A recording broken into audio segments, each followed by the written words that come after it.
नाज़रीन, खबर है लाहौर से, जहाँ यूनिवर्सिटी तालिबा मरियम कत्ल केस में अहम पेशरफ्त हुई है। अदालत ने मरियम कत्ल केस में इस्तेमाल होने वाली गाड़ी की स्पुर्दारी का हुक्म दे दिया है।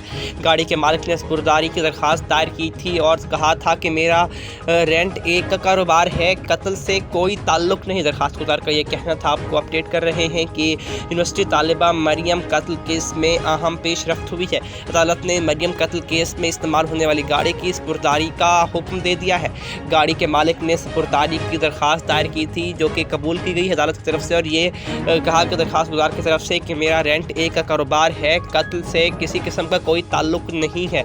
आपको बता रहे हैं कि यूनिवर्सिटी तालिबा मरियम कत्ल केस में अहम पेशरफ्त हुई है और अदालत ने मरियम कत्ल केस में इस्तेमाल होने वाली गाड़ी की स्पुर्दारी का हुक्म दे दिया। गाड़ी के मालिक ने स्पुर्दारी की दरख्वास्त दायर कर दी है। मेरा रेंट एक का कारोबार है, कत्ल से कोई ताल्लुक़ नहीं, ये कहना है दरख्वास्त गुजार का।